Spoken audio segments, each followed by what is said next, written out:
welcome.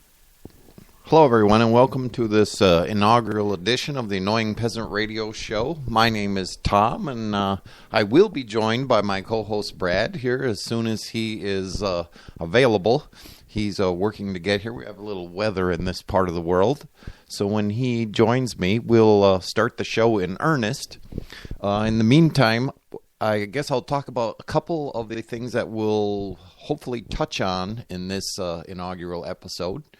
One of them being that a report, I should say, from USA Today that stated that lawmakers had accepted millions in free travel, let alone there were many laws passed to restrict this in the past, many reforms, as it were. And it appears that they're not working. I'm shocked by this. That's just one of the things. Then we're going to move on, hopefully, to report again from USA Today that Brad had forwarded me earlier in the week. That's why we'll be commenting on this, about Janet Yellen claiming that the Fed cannot regulate Bitcoin, which I found interesting from a number of angles, and I thought that would be something to chat about this evening. I believe that Brad will have numerous questions for me and clarifications for our audience regarding more on the area of what the Annoying Peasant Radio Show is all about, what we're attempting to accomplish, and I guess maybe more importantly, why we think it's important that listeners are out there and paying attention to what we have to say. There's much to add to that, and my intent is to let Brad guide that discussion, and then again maybe get to the two topics that I mentioned earlier. Until then, I guess I will basically kill a little bit of time until Brad is ready to participate. I will maybe speak a little bit of my background and some history, how I wound up getting here. I'd have to tell everyone that probably had you told me years ago that I would be doing an online radio show regarding the topic of liberty, or regarding any topic for that matter, I probably would have told you are completely nuts. Maybe doesn't fit my normal personality profile, but nonetheless, here I am. The backdrop for me politically is I come from a political conservative, I guess, point of view for most of my life, up until about 15 years ago or thereabouts. I had actually primary interest in the topic of welfare, more directly to how the financing of the Social Security system actually would be sustained. At that time, I had fear that it might not, and how would we solve this problem? That led me to begin to read, and probably initially mostly on the internet, which brought me to Dr. Walter E. Williams. Many of you may be aware or know of him. He is an economist with George Mason University, a brilliant man to be sure. One of the things that attracted me to him was he has a wonderful sense of humor. I very much appreciated that, and I think that is one of the items required of this general topic. People tend to take themselves very seriously. To be sure, the matter is, of course, serious.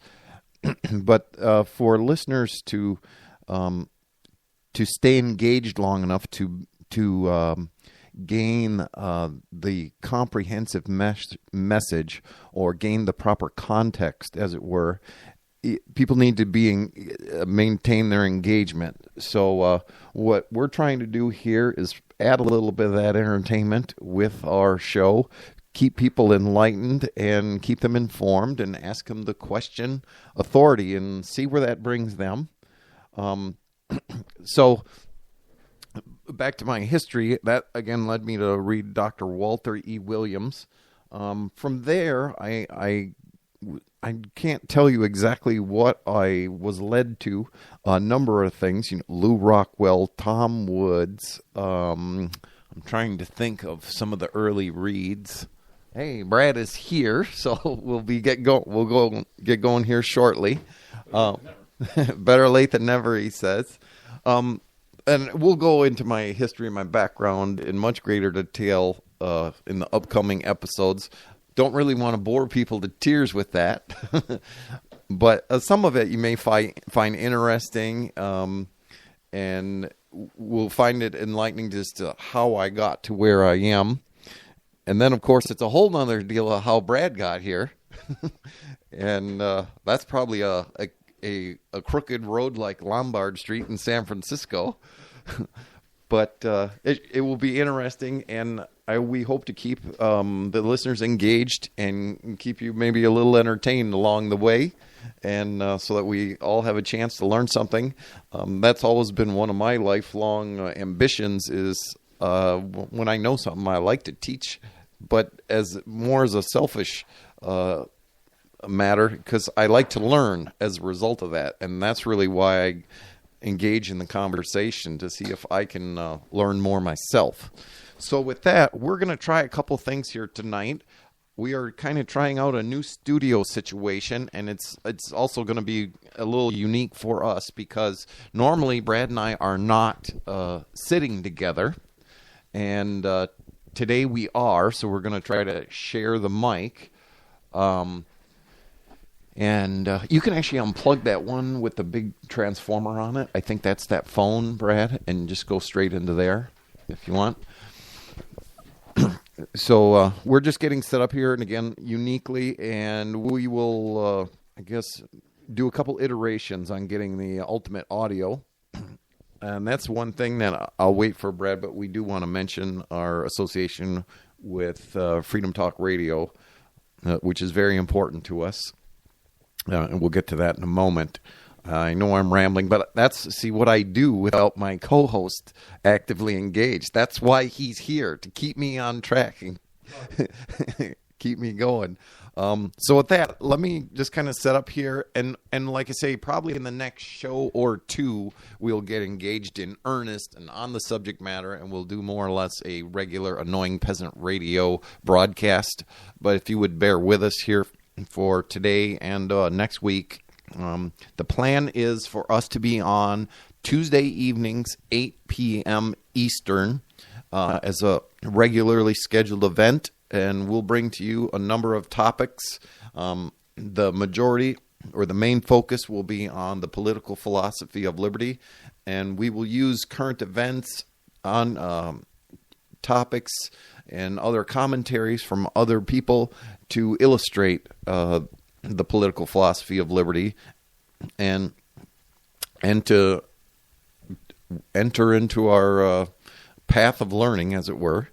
So with that, let me set this up, and we'll see how this takes us. And by the way, if you're listening, if you could text me and let me know how our audio is, or if it's even coming through. It appears to be so on the studio here, but I'd like confirmation of that. So here we kind of go. Say hello, Brad, if you would. Hello, Brad, if you would. There you go. Everybody's got to be a smart ass. That's just the way it is. That's my job in this thing. Yes, and now our audio should have changed a little bit, and we'll see if it's sufficient or not, if we can get some feedback from anyone listening tonight. And, of course, we'll play this back and listen to it ourselves. Anyway, thanks for anyone for joining us this evening. It's great to have you with us. The name of our show is the Annoying Peasant Radio Show. And, again, this is really a journey, so I'll let Brad get in here for the moment. Apologize for being late. I got here as fast as I could. We'll be on time going forward. See, I don't know if we're getting any audio at this distance. If you check it out, go right up to the. See, now this way? See? Yeah, we do. All right. See, so I don't know if this is working for us or not, but we'll find out. Anyway, sorry to interrupt. No, we're going to learn as we go. I don't know what you said or what. Hey, I don't even know what I said. How many times you threw me under the bus? Yeah, I said, that darn guy. Oh, my goodness. I'm not that crazy. This is being recorded. I wouldn't do it in a recorded fashion. Yeah. Are we going to...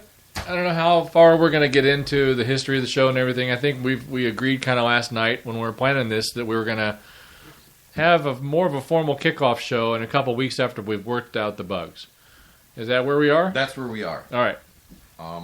So I just mentioned a couple of the articles that you had sent me earlier in the week, or actually it might have been prior to that. It was about the lawmakers accepting millions in travel and the Janet Yellen claiming she can't regulate Bitcoin. Right. So we can either go there, or I also mentioned that you probably had some other questions for me or other things you wanted to discuss. And I'm going to just play with this a little bit and see if this has any effect. And we're at about 10 minutes, 45 seconds in when I made that adjustment. So when we listen back, we can see if that did anything or made things worse. Okay. In the meantime, we're just going to assume it's working perfectly, and we'll go from there. All right. So you've outlined the show. Do we want to dive right into it? I don't know if I need to make any opening comments. I might save those for our premiere quote-unquote show. Yeah, that's probably a good idea. And with that, if you want, we want to dive in. I have to say, the Janet Yellen one that you sent me from the USA Today is maybe my personal favorite because there's so many twists and turns to that one that there's a lot of ways for us to go. So one of my jobs is to, since Tom has taught me a lot, so much, I'm so appreciative of that, is for me to toss some things to Tom and see what he thinks about something. Or it's almost like throwing a grenade in a foxhole to just wait for him to explode. Yes. It's like he just pulls the pin. That's right. And then it happens. So we've talked about Bitcoin on our show many times. And for those of you that don't know, this is a virtual currency. It's been out for a while now. It has been a while, longer than I'm aware. I don't exactly know. I read it's a good number of years that it's been out, but now it's come to greater prominence and becoming more accepted, and it has nothing to do, to our knowledge and allegedly, with any government. And so this is not a government backed currency. Currency, correct. And technically, we had Dr. Lucas Engelhardt on last year, I believe that. Well, I know that was last year sometime, and we talked about Bitcoin a little bit with him, and I guess in his view, it's technically not a currency yet because it's not commonly accepted. May get there at some point, but at the moment it is not. And even that, the concept of a currency and the admission of a currency wasn't the case here in this article that you sent. Again, that was from USA Today entitled "Yellen: Fed Can't Regulate Bitcoin." Apparently, Federal Reserve Chair, I guess they just call her Chair, not Chairman, who took over for Ben Bernanke, Janet Yellen. She was questioned by apparently a number of senators. One of them, Senator Joe Manchin from West Virginia, and her claim was that, and this is a quote, "The Federal Reserve simply does not have the authority to supervise or regulate Bitcoin in any way." And I would argue, well, of course they don't. They really don't have the authority to regulate anything, but that's maybe a separate matter.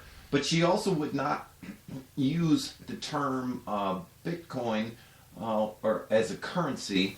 I'm trying to find here. It says, "I think it's important to understand that this is a payment innovation," is what she called it. That's taking place entirely outside the banking industry. And I know what led rise to this article was the fact that the value of Bitcoin has been very volatile recently. Certainly has. A number of people have lost money, to be sure. I assume in the same process, a number of people have made money, which we probably didn't hear about those. We heard about the losses. And one of the things that I know was noted in this article was that one of the downsides of Bitcoin was that it was used for criminal activity. I want to read you that. Yes. Senator Manchin pressed Yellen in this questioning to impose rules on the virtual currency, noting it has been used by scam artists and hackers to steal money from hardworking Americans. Now, I would argue, hasn't the U.S. dollar been used for any of that? And if so, if there's validity to this argument, apparently we better really do something, I don't know what that exactly means, about the U.S. dollar, right? Right. And this is the same nonsense that if a gun is used in commission of a crime, that what we need to do is regulate the gun, but we're not getting at the root cause of the problem, which would be the same thing here. Criminal activity, to me, would be the root cause of the problem here, not the mechanism that is used in commission of that crime. Sure. So that was just one of the many aspects that I thought was interesting. I don't know if you had anything to add. Well, the recent developments of Bitcoin, for those that haven't followed it, have been that because it is now becoming, there are Bitcoin, where did I hear that they're going to be installed? Some Bitcoin machines in place now around the world, and I think the first one's coming to the U.S. and back and forth, that now this is becoming something that the government really believes it needs to think about and look at, and it's so funny from Liberty's perspective, which Tom has helped me and taught me to see how the government thinks it has all these entitlements to this, and here we go. For those of you that are listening that for the first time and hearing us talk about this, I guess I would challenge everybody throughout our time together,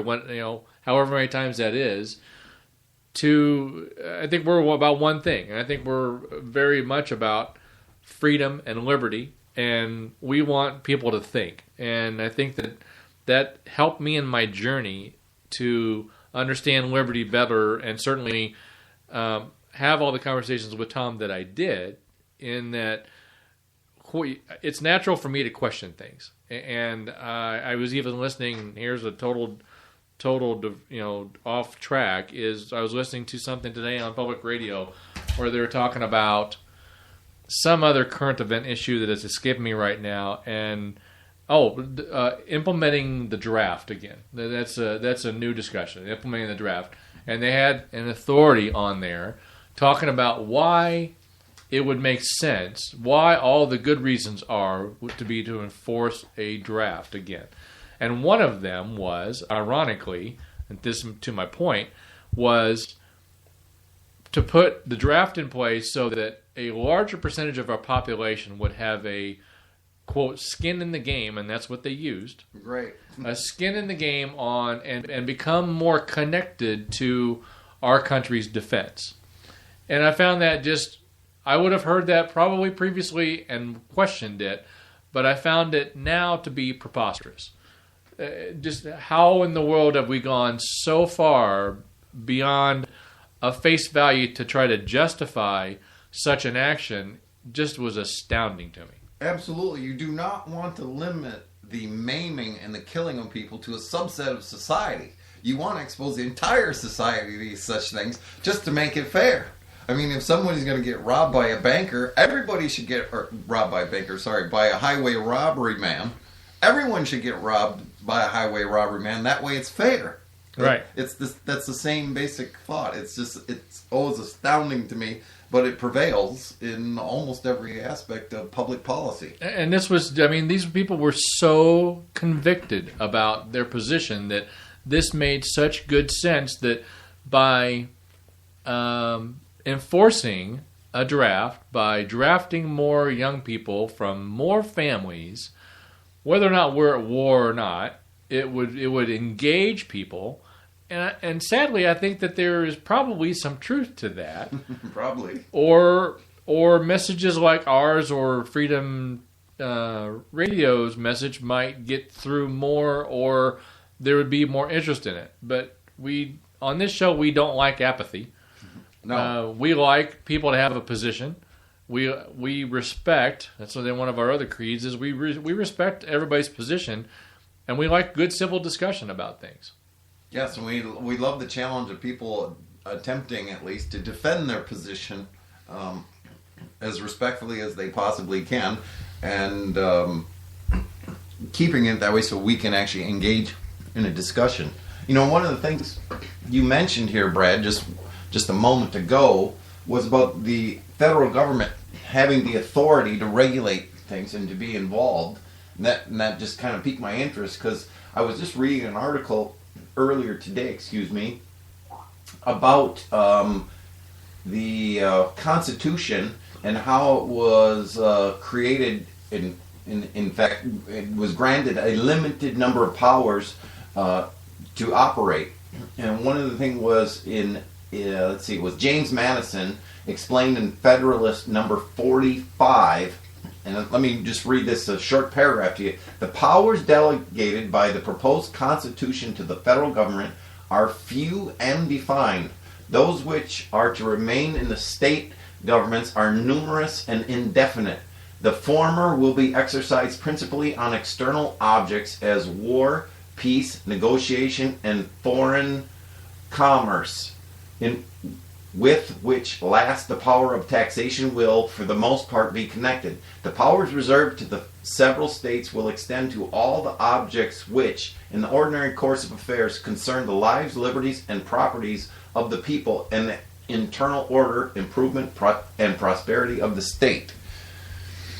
So I think that's one thing that most people struggle with. They don't have a basic understanding of the basic organization of how the federal government was created and what it was empowered to do and not empowered to not do.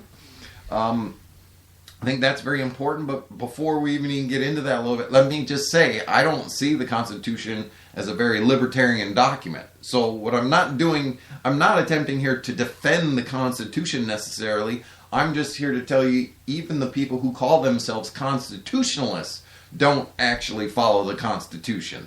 That's the point of, part of the point of the discussion here. It's just this article that I'm referencing here that I was reading today, they were talking about the drug war, and that's how they got into this, and drugs was never even mentioned on the in the Constitution. So where would the federal government get the authority to do so? Well, of course, they grasp the authority. They don't have the authority, but this is part of the purpose of our show, is for people to understand that, well, they're going to continue to take power unless we take it back or tell them they cannot have that power, or they do, in fact, not have that power. Mm-hmm. So that's, again, one thing. We're all over the map, as we usually are. We are. But that's one of the messages that we have for the show. It's hard to avoid what I said we'd like to do in the beginning, and that's to have a kickoff show. And we are planning such a thing where we will chat in greater depth and give more background about our show and what we're more about. But it's pretty hard to have any sort of a discussion and not make mention of some of our philosophies and some of our positions and what the show's about. So sorry about that. Yeah, and instead of this kind of a test show that we're doing here, instead of kind of laying everything out in the first test show, because again, we're not sure if the audio is great, and if our setup was right and all that stuff, so we're using this show as a test bed for that. But we will get to kind of the philosophical positions and the underpinnings of that. That will all get explained. But part of what we do is we use those current events and topics to illustrate those points anyway. So we're going to start out here, and hopefully you'll get some of this by osmosis, as it were. But eventually we will all come forward with our positions so you can fully understand what we mean by a lot of these terms and where we're coming from. We also wonder a lot how we're going to fit with our great colleagues at Freedom Talk Radio, and I think we're believing that we're going to be quite different from some of the positions you might hear with them, and in the end, I think that we'll have a lot that we have in common with them. I think we'll have a huge amount. We kind of talked about that a little bit last night, that I think we can agree with a lot of folks on a lot of things. Absolutely. So, and the idea is to work together with as many people as we possibly can, where we have ideas and concepts in common, and in a sense try to de-emphasize our differences, but also work through those as the circumstances allow. What's that called, Tom? Cooperation? Cooperation versus collectivism or coercion. But again, those are more terms that we'll really get into going forward. I don't know if you had any other thoughts on the Janet Yellen thing. I was almost thinking of reading this whole thing because there's so many twists and turns to that article, but I think... It's not very long. If you want to do, that's fine. let me see if I can cite something out of here that I thought was. Oh, I know. Again, we were talking briefly earlier about the inspiration for this, probably for this article. And to be honest, I'm not intimately familiar with all the ins and outs of Bitcoin and the trading companies, the exchange firms for Bitcoin. I believe there's one that's named, I think it's Mount Gox, and I believe it's GOX, a Tokyo-based firm. And I think they shut down, and there was a number of losses incurred by individuals in that. And I'm sure that's what inspired this, at least the senators, or at least in part inspired the senators to question Janet Yellen. I'm sure a very big part of that is their desire to regulate anything. Not necessarily a big fan of Ronald Reagan, but I can't even remember his quote. He had something about government is like, what if they see something they want to tax it? I can't remember the whole. It was a little bit humorous, especially coming from Reagan on that. But again, they see something here, they see an opportunity to regulate it, and they obviously an opportunity to tax it. If nothing else, they see it potentially as a competitor to the U.S. dollar. And I know they're not very happy of having any competitors, especially in that regard.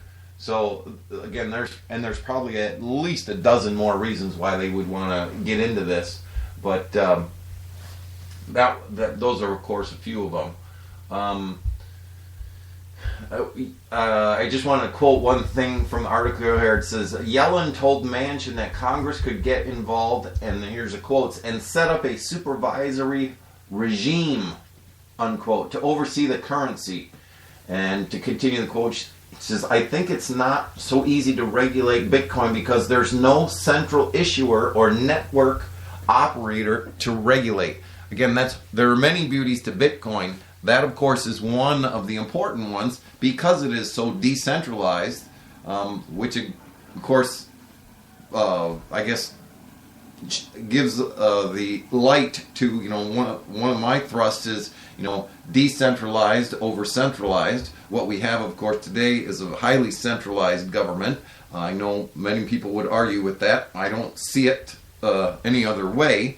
But that, again, you have the state right there, a representative or an agent of the state right there saying the difficulty with that. Well, what if in the world of, say, foreign affairs, there's a perceived enemy there's plenty of them that most people would say are out there now, like the state of Iran. Well, if we were highly decentralized, or I should say very decentralized, where would they hit? What would their target be? Now, liberty doesn't cure that desire that they may have for conflict with us, armed conflict even, as it were. But the point is, had we followed a libertarian course years back, we probably wouldn't have made that enemy in the first place. And again, I have to be careful with my pronouns. I don't like using those terms, we, our, us, and all that stuff, but forgive me for the moment. That will not be the last apology. Yeah, I do that frequently. I don't know, anything else before we wrap up the Janet Yellen article on USA Today? Brad, any other thoughts on that? Or should we move along? Or do you want to go completely in a different direction? Or you want to go to the next story? Whatever suits your fancy. Let's go to the next story. And that's a great story. Yeah. To me, I'll just so everyone's aware, this is from the USA Today. That was on February 27th, I believe it was published. And it's entitled, Lawmakers Accept Millions in Free Travel. I see this broadly as another example of a number of things. One is obviously that we have abuse in the state. The broader perspective on that is that's an outcome of the system. I know many people think, well, that's a problem. We have a couple of bad guys, bad apples in there, and all we have to do is get the right people in there. I think we'll bring that to light as the shows unfold here in the next few weeks. But I see that as a systemic or systematic problem rather than a random problem, or how I would explain is of the individuals happening to hold office at the moment. I'm not saying again that they're angels, but I am saying they're not the root cause of the problem. It's the incentives provided by this system are that. So this one happens to take the form of, as you guessed it, many members of Congress taking free trips, and I believe these all occurred in 2013 to the tune of $3.7 million last year. And just so everybody knows that, apparently spouses went with most of these trips as well. The reforms that had occurred prior to this were to, I believe, disallow corporations from sponsoring these type of travel arrangements, right? So congressmen could not travel at the expense of essentially lobbyists and corporate backers, etc. There's always a loud outcry to end the lobbyists and end that corporate backing. And again, people think they can use the system to correct this. But this is an example of after the reform, here we are. Well, these are I believe they're all non-profits that are engaged in this.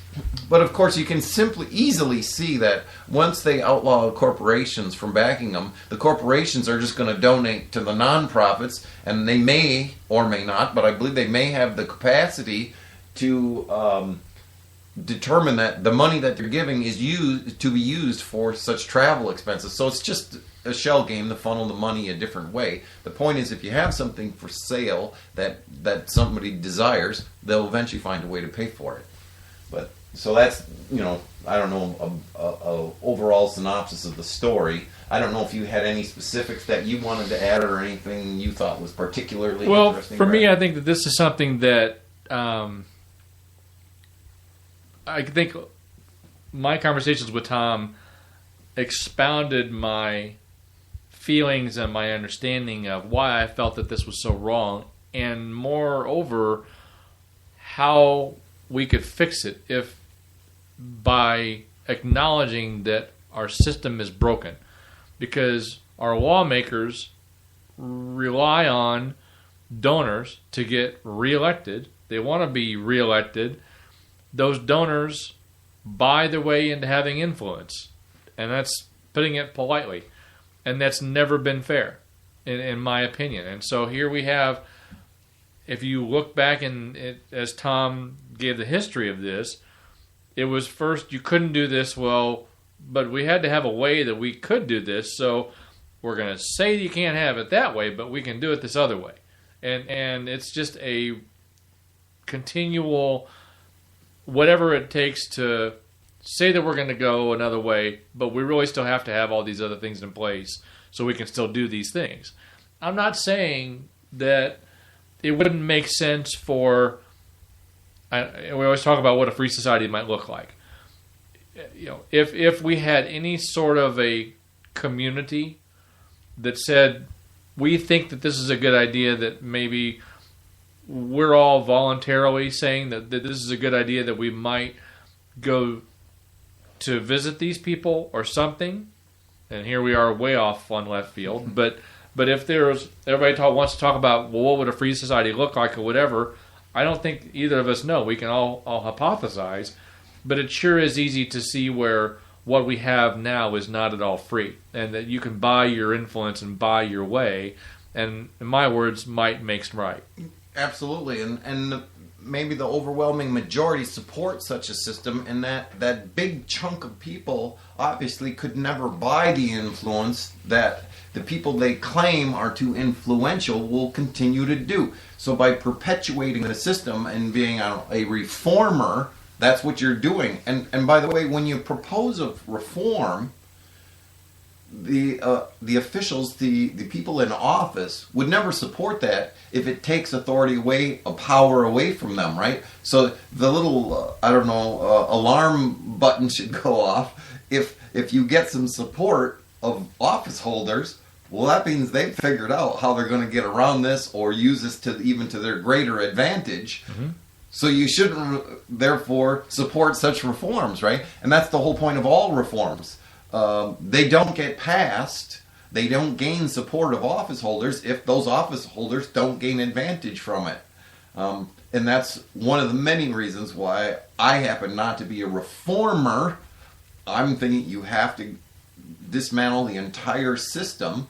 Now, again, how one might go about that, that's a separate issue. But for the moment, I know it's a giant uphill battle with most people to even remotely accept that argument. It's, you're crazy, you just need to fix it. The wheel's a little out of round. All we got to do is shave it and make it a little rounder, and we're in good shape. And I would argue that's not the case, not even remotely. But again, that's a little bit off topic. But we spend a lot of time talking, and I think that's one of the broader end concepts that we hope that this show accomplishes is when you really get to its purest place, that the only way, and Tom has a hard time convincing me of this all the time, but I see it more every day, the only way is to dismantle the machine, because any authority is an invasion of yourself or your property rights. I'm telling you, it's Skynet. You can't work with those robots. They're killing machines. You've got to stop. You've got to shut down Skynet. There you go. Sorry, I'm a bit of a techie there. I thought that was a cool movie from a number of perspectives. But, that was actually Skynet was on all of them, right? But it was it Terminator 3 where the son of John Connor was shutting it down with his future wife or something. I don't know. You blew past me on that one. Yeah, sorry. Skynet. I'm telling you, not that's hard what to it do. is. It is Skynet. All right. Death Star. So, all right, so we're off in a ditch, Tom. Yeah, that's where I live. Hey, by the way, I do want to make a correction. I think I said a majority of the trips that family members and or spouses were on them. I'm looking at the article, and again, according to the article, I'm not telling you what happened. I'm just reading the article, and they're saying 40% was the number that, excuse me, had family members and mostly spouses, and that was again on 40% of the trips. Trying to be a bit accurate here. Of course, in my view, doesn't change any of this. The basic facts of the story, that the system is designed to take advantage, otherwise it wouldn't exist. That's how it came to be in the first place. I'd like a free trip. Would you like a free trip, Tom? We would all like a free trip. It's kind of cold out here in Wisconsin, so how about a free trip? And why can't we have a free trip? That's exactly the case. When you have such a system that we have, you have at least two classes of people. You have the rulers and the ruled. When you're one of the ruled, you don't get to take the trips. And I know one of the arguments that people make in support of the current system is the fact that, well, wait a minute, there's really not two classes, because if you campaign properly, if you politic properly, you could become one of the ruled. And therefore there's not two classes. Well, I would argue, of course there's two classes. The fact that the office holders hold office temporarily rather than permanently, saying it's a monarchy, is of no bearing. There's still rulers and the ruled. And the fact is, of course, there's approximately 330 million people in the United States at the moment. Well, of course, it's not possible for them all to become rulers. And if they were all rulers, then there'd be no ruled. Right? Right. That's the whole point. There has to be a minimum of two classes of citizens. So one of the arguments that I make, if you support the current system, you support a society that has two classes of individuals. You actually don't support equality that many people claim they do. You support, again, as a minimum, two classes of people. And again, the fact that office holders hold those offices temporarily don't change the basic fact that there's rulers and ruled. So yes, I would like to take a trip, and preferably to a warm place at the moment. So let me take it one step further. So sure. If we say we want to take a trip, let's let somebody else pay for it, though. That's really what we're saying. That's the best kind of trip, by the way. That's right. So you that are out there listening that pay your taxes, that have had your money taken from you to pay those taxes, that where you have no say about the trip that Tom and I want to take and where we go and when we go, that's more of a reality of the situation than I'm really not exaggerating much, because that's really what this article is saying, and it's been going on for years. Absolutely. And who knows, before, when it was more directly sponsored by the corporate world, what the actual number was. You know, ultimately, I think in this case, 3.7 actually million, $1 spent on this is too much. 1 penny is too much. But I would say in the grand scheme, $3.7 million is a really small number. If I heard today correctly, the federal budget is looking like $4 trillion for this So why do we care? 3.7 million? Nah. Right. Well, we're never. It's chump change. We're never going to even feel it. Absolutely. There's truth to that. I'm not arguing that. But I'm also what our show is attempting to be about, the listeners will be the ones who decide, is it's more about the principled position. In other words, yes, my disagreement is not one of degree. It is, I have a difference in kind. In other words, $3.7 million in the grand scheme of things is not a big number.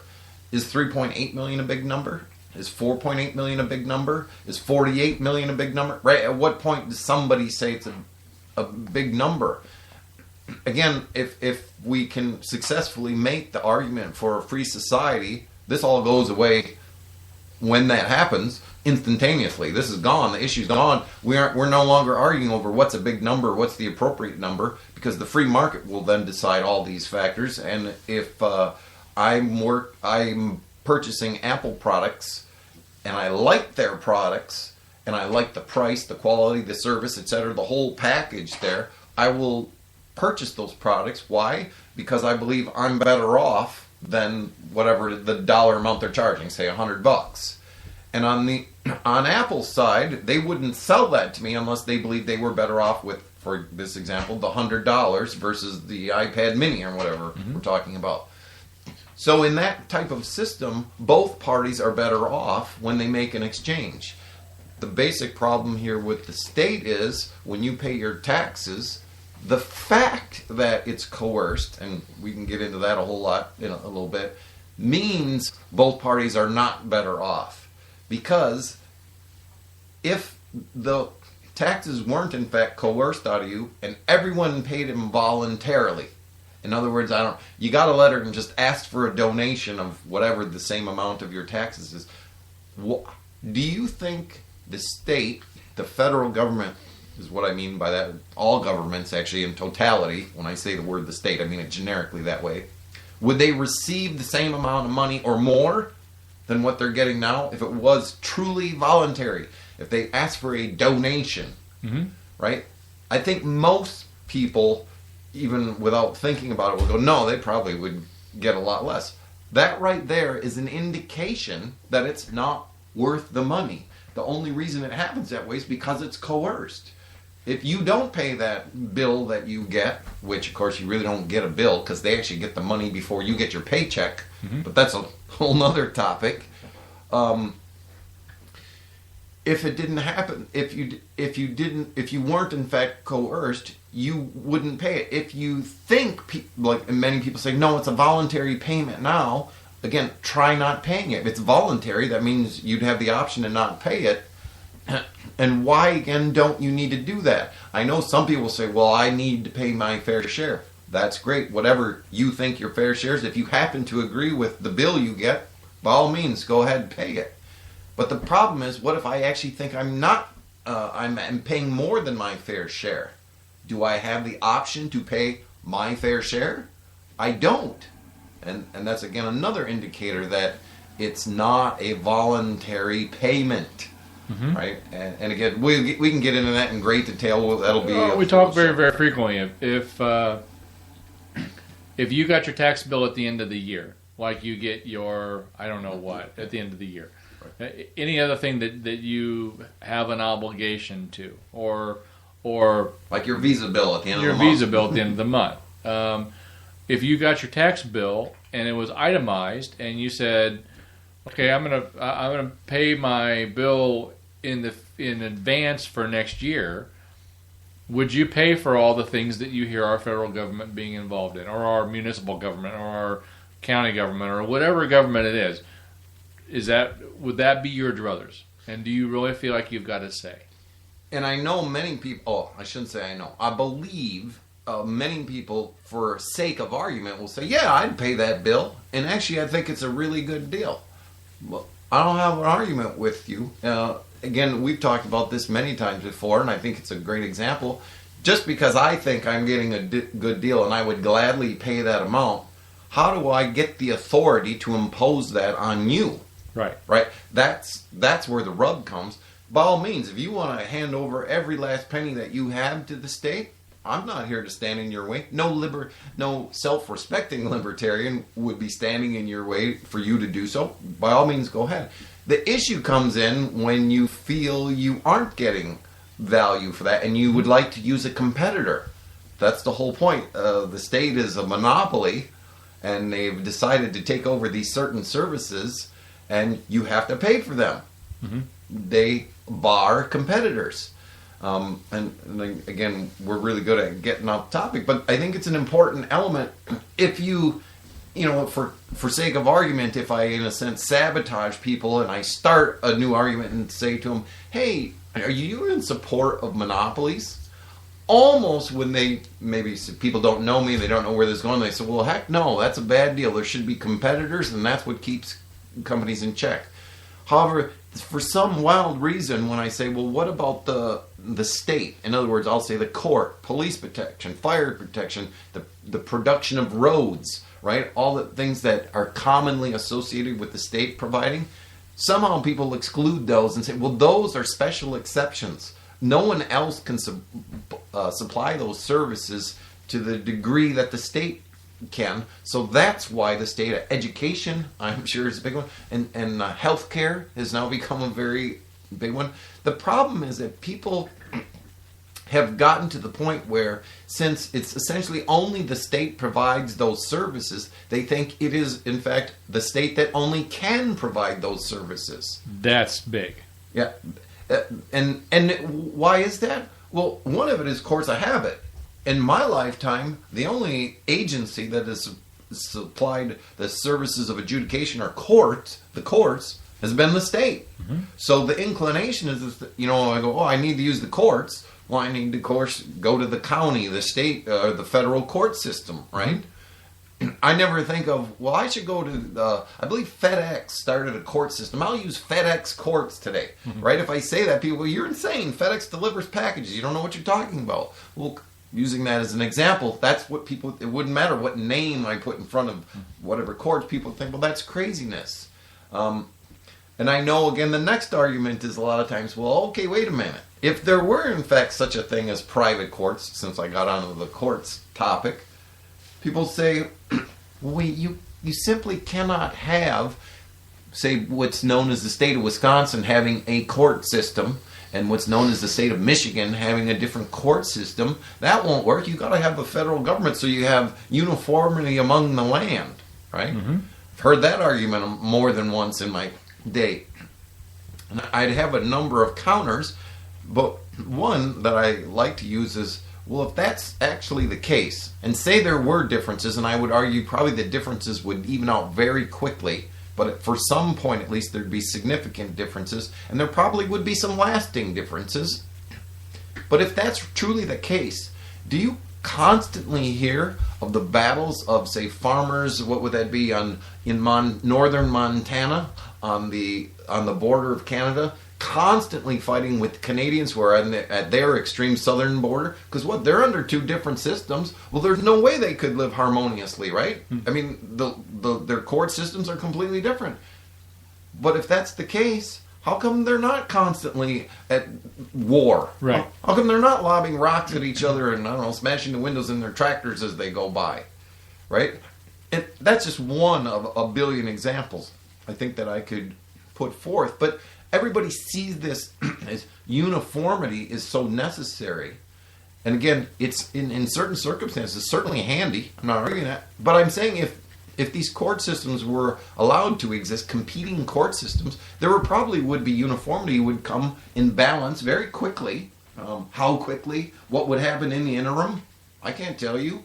And that's what people fear, is that time where we don't know exactly what will happen. What's the slogan there? What is it? I favor basically the uncertainty of freedom versus the security of slavery. Something to that point. And that's what people have. I think a lot of it is predicated by fear, is why people are defend where they are rather than chartering into the unknown. That's part of it. There's of course many arguments, but anyway, I just thought I'd bring that up as common arguments against a free society or liberty. Okay. Excuse me, I'm fighting a cold this evening, and it's not very fun. I don't know, is there anything else you'd...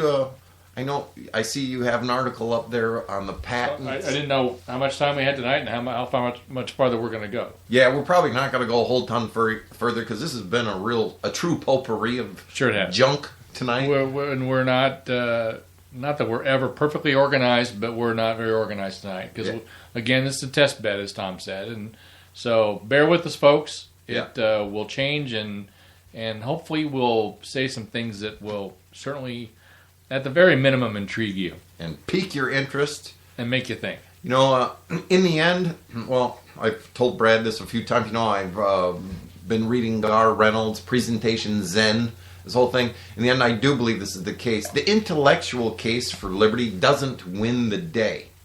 I'm not saying it's unimportant. I believe it's very important. But that is not what moves people to make a change. We were talking last night, you know, we brought up, hey, did you ever hear that even on a package of cigarettes, it's written on there that smoking cigarettes may or likely will cause cancer, or cancer causing, have been shown by the FDA, by the way. They helped us out there. But nonetheless, people smoke cigarettes. If essentially, I'll call it the facts, and quote, are known, why would people smoke cigarettes if they know this?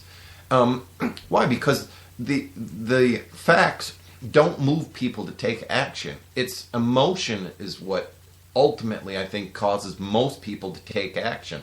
I know that in my own life, when I gain a certain level of frustration with something, it sometimes moves me to fix something that I otherwise hadn't, and that I've been working around maybe even for years. Finally said, well, this is just ignorant. Well, what is it? My frustration has taken over, and it's called me to action. And I think that's part of what we are attempting to do here, is inspire people to that call of action. And the way to do it is, I think, to point out the upside, or what the possibilities are in a free society, versus continually pounding on the state, showing the errors of the current system. It's valuable, to be sure. But what I think will ultimately move people is to say, and again, this was just another study I'm citing from earlier, we talked about, is had in 1776, what is known as the U.S. gone to a truly free society, the average work week, according to this study, would be 15 hours a week today. And I think those types of things are the things, you know, we're going to try to promote and make sure people become aware of these items, because those things I think are more appealing to people. Go, wow, I mean, it actually could be better. And I know there'll still be doubts about how, but I think that puts the carrot out in front, and maybe people are willing to chase it. Absolutely. Anyway, just an example of one of the many things we're attempting to do here. Many more ramblings to come. Absolute ramblings is the correct word, by the way. Well, I think we should probably wrap up in a few minutes. I don't know if you want to, you know, we probably won't get into that Apple story, but one of our other pet topics, and there's a whole ton of them here. Yep. We talk about patents a lot. And Brad had a story about Apple and their patent issues, and was it an NPR story that we did about? I think we did a couple of episodes on patent trolls. Yep.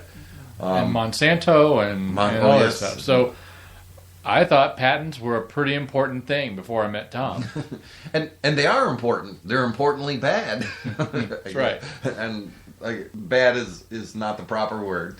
But interesting topic, actually, when you get into this and begin to learn of all the things that go on with patents. Yep. Prior to you forwarding that article, I had heard of patent trolls, but I really didn't know what they were. And I believe that Apple story, I believe many of these, it alludes to the fact that many of these cases are brought, I believe, in Germany and in Munich specifically. Yep. And I believe because the costs of bringing those cases are typically lower than what they are in the United States. As there are places in the United States where they are much more tolerable, much more cost-effective, and much more greater potential to have ruled in their favor. Yes, and future episodes, one of the topics I know we'll get back into is just the whole idea of patents, what a patent actually is. As my little teaser or introduction to that is, of course, it's if I have a patent, really what I am doing is, first of all, I'm saying this is a secret, and I'm telling you all what my secret is, and then I'm telling you that you cannot use the information I just gave you, and beyond that, I'm telling you you can't use your possessions, your resources, to create a mousetrap in the same configuration that I just told you about, right? So it's really an exclusion on your property rights, or an invasion of your property rights is maybe the better way to explain that. And we'll get into all that stuff. And I know, hopefully I've inspired a few people who are listening to go, that dude is whack. Get ready, folks. And maybe, again, another one of our big issues here is, context. We have to, if you could just hang with us and allow the context to develop. Some of these things that sound outlandish will, I think, hopefully, will sound consistent or coherent to you at some point. And that's a big challenge. It is for me. When I hear someone say something crazy, it's like, oh, that dude is out of control, doesn't know what he's saying. But sometimes if you hang in there and listen and go, I had my aha moment years ago when I was reading, and I alluded to earlier, Dr. Walter E. Williams. I had that same deal. I was like, this guy's a little too much in academia. He doesn't understand the real world. He's a little lost there in himself. And midway through one of his books, I remember just setting the book down and saying, wow, it's actually me that was inconsistent. And that's kind of, it's, an enlightening moment, but it's also a devastating moment because you want to think that you're the consistent one. Surprising for sure. Yeah, so it can be very deflating. But. And I can testify firsthand that if you give Tom's explanations and thoughts some consideration in a logical manner, you'll begin to wonder about where you've been and what you've thought all this time. So I would challenge you to give it an opportunity. So with that, we got to wrap up. But one of the things I did want to accomplish before we do the wrap for this evening, I think we'll probably go at least an hour normally, or thereabouts for sure. So you can just kind of count on an hour. But we want to, voice our appreciation for Freedom Talk Radio. Bill and Andy there have just been great to us. Bill is fantastic support. We appreciate everything that you've done for us, and we really do appreciate the opportunity. And we really look forward to building this together, collaborating as much as we can, and making this be a wild success. Hope we can be contributors to that. Time will tell, but we'll do everything that we can as a practical matter to make that happen. I don't know if I missed something, if you'd like to add something to that, Brad. You said it perfectly. We're just tickled to be here, and whatever we can do, we'd love to. If we can get feedback from any listeners, we would love to get that. If you have topics that you have particular interest in, that we can maybe add to that, we'd love to be able to do that. That's a big thing of our show. We'd love to have participation. That's why Brad and I are here together, because we like the conversational aspect of the show, and we'd like to continue that and drive it to wherever the audience would like to see it go. So I guess that was my bit of my concluding shtick. If you'd like to add anything before Did you give the ways to contact us? No, in the I beginning. I didn't. That you can do that way better than me, Brad. If you would, please. Right now, the best way to reach us or to stay apprised of what we're talking about and what we're investigating and thinking about is on our Facebook page. And you can just go to Facebook and search for Annoying Peasant Radio. Should find us there and like us, and we'd appreciate that a lot. And that's where we post many of our things. We don't know what it's going to look like on Freedom Talk and how we're going to be posting our things on there. That's something we need to work out yet with Bill. Tom also has a blog that is tied into that. And Tom, what is that? AnnoyingPeasantRadio.wordpress.com. Exactly. And we think, again, a lot of that will get transferred over to Freedom Talk Radio. We're looking forward to that. And I know there's a mechanism through there. We'd love to have people work through that. And anything we can do to drive traffic to Freedom Talk Radio, we would love to be able to do. Yeah. So check those things out. A lot of great exchange on our Facebook page, and we appreciate all of that. We appreciate Tanya, our good friend's help with all of that. And you'll be hearing her name many times. Yeah, you will. The Northwoods mom, as it were. That's right. So we're going to let everybody go for the evening. In the future, of course, we'll have our intro. We'll have our outro. We'll actually be a little more professional. But we sure Not much. Not much, that's true. Sorry. Easy, Tom. I overstated our case there, but it just sounds better that way to do that. We can always dream. We appreciate everybody listening to us tonight. Look forward to chatting with you next Tuesday night at the same time. With that, we have to run for the evening. Thanks again, everybody. Good night. Good night.